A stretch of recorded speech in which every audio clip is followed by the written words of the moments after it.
another episode of the Criminal Calendar. I'm Barbara Peters from the Poison Pen, and our guest today has not come an extraordinary distance, unlike some of our visitors. She's come over from California. Hi, Jan. Hi, it's great to be here.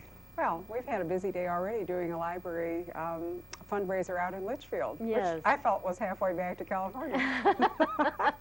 It's good for me to have authors come and, tour Phoenix. Yes. Beautiful out there, it's isn't a it? great area, and it was so beautiful today with the drive out with all the blossoms. And, It is nice, and we snuck out a few minutes to the botanical gardens. Our author's full name is actually Jan Burke, and she has written, is it 8 now? 8. Novels, principally with Irene Kelly, but her new book, Flight, which is the one here on the left, she'll tell you about, is just a little bit different. Jan and I first met, was I right in saying 1990?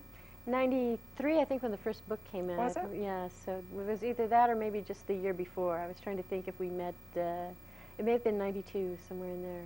But Jan's first book, Goodnight, Irene, which she can recount to you how she found the title here in a second, was nominated for, now I remember it was nominated for an Agatha Award. I don't remember, you'll have to correct me, was it also up for an Edgar or an Anthony? It was also nominated for an Anthony, yes. Right, okay. See, those are both two fan-based awards, one for the Malice Domestic Mystery Convention and one from BoucherCon, which is a remarkable tribute, I think, to any first novel because it's so hard to find an audience. Anyway, the book was called Goodnight, Irene, and it featured Irene Kelly. How much of Irene Kelly is you, kiddo? I suppose we share a sense of humor. I would hope I'm as loyal to my friends and family as she is to hers. But she's really her own person. I didn't base her on my life. I'm not as brave. I'm not as thin. Or any of us, yes. Yeah, and I seem to age while she's on, it's sort of like the reverse of dog years, 7 of mine for 1 of hers, so. Yeah. So you made a decision early on to compress time in your series? I did. I think that's one of the things that every author has to sort of struggle with. Time has changed over the series. You can't do an exact chronology with them anymore. That was a sort of a new writer, I think,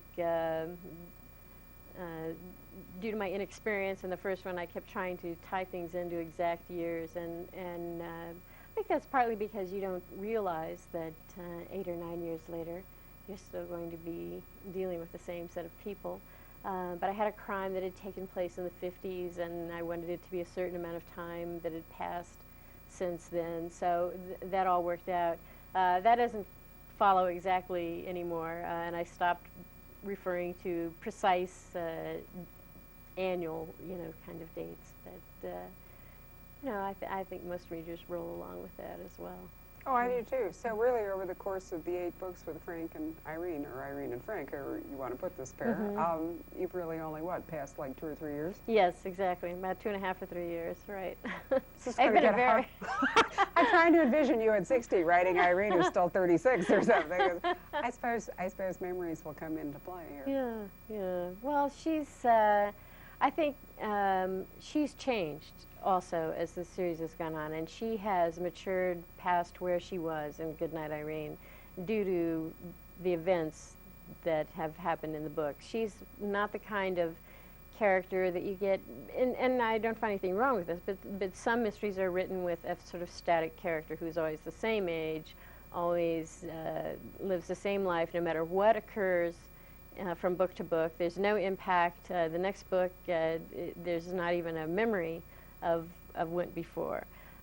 With Irene, she started out, I think, kind of cocky in Goodnight, Irene, very sure of herself, and by the second book, she's had some experiences which change her tremendously, and from that book on, by the third, she's married to Frank. That provides other changes. I think he's had a kind of slightly mellowing effect on her. He's taken some of the edge off, I think. Not entirely. She's still, definitely very independent, very fiery kind of temper. But I think it's that relationship has changed her, and her fears have changed her. When you say fears, so this is because she's been, and he has been, both, they've been in extreme physical danger in the course of the series, haven't they? Yes, yes. And instead of writing about, as you and I have talked about this before, instead of writing about a character who encounters violence and is unchanged by it, I thought that really isn't a good thing to put out there to people who do encounter violence, then expect, well, I ought to be able to just get over this, just be able to snap out of it. And it takes her having to really cope with her fears. Instead of just knocking back a shot of whiskey and heading on out into the fray again, she actually has to examine her own fears and weigh those against what it is that she's up against in each situation. So. Well, it's true that because you're writing mysteries where most often murder is at the heart of the crime, although you know, I think there's a misperception that a mystery has to involve a murder. In fact, you could write one about embezzlement or blackmail or theft or whatever you wanted to, but murder's for the highest stakes, so most often that's the way it goes. Irene not only encounters people who've been killed and grieving relatives and bad guys and whatever, but she herself has been, I don't remember, which book is it where she's actually tortured herself? That's the second book, Is this the second? Sweet Dreams, Irene, right. And those memories stay with her. So that by Bones, which is the 7th book in the series, she's still having to sleep, she becomes claustrophobic as a result of that. She's kept in a small enclosed room, and she associates that with everything that went on during her captivity. So now it's much harder for her to be in an enclosed space. So even in the 7th book, you find her sleep being disturbed by nightmares from that time. She has to sleep with the tent flaps open so that she's not in an enclosed space, and it just alters her life in a number of ways. Have you ever encountered, you know, a threat of physical violence yourself? I'm really happy to say, I mean, not in any real sense, no. So Irene is not written upon your own capture by bad guys and held to ransom? No, I'm very pleased to say no. I did have a friend who was attacked by an escaped convict in her home, and he was killed by the police later. And I thought, well, she'll now be able to just get on with life and everything will be better. She won't have to go through the trial. But she saw him everywhere she went. It's a very common reaction for people who've been attacked by someone. They have that fear. They're out in open spaces where they're in a crowd or something. She would be sure that she saw him.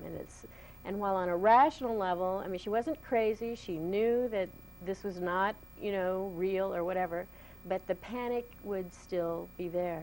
And her experiences were part of why, when I went to write that book, and when I decided that I was going to go on with the series where there would be this person who would be encountering violent people again and again and again, that while in the first book I wanted her to grieve for the loss of her mentor, I wasn't seeing a lot of grief in murder mysteries, so she has to cope with her grief and go beyond that. By the second, I wanted her to have to cope with her fears as well, and to not say to people like my friend that there's something shameful in your reaction. It's quite normal to want to hide in the house. But the great thing that the ordinary person does, that kind of courage I really admire in the ordinary person, is that ability to, in spite of all of that, you know, not having maybe special weaponry in hand, or they don't all go out and become martial arts experts as a result, but to just, they may do a few more things to make themselves safer, but they still venture out again. They still just put one foot in front of the other to do whatever it is they have to do. And for Irene, she's placed in danger because she cares about other people. She's not stupid, you know, she doesn't do, you know... foolhardy things. Right. But she will, on behalf of someone that she cares about, she'll take a risk to save Frank, to help out her cousin, to help someone that she's become a friend to. So those are the kinds of things that motivate her to get involved.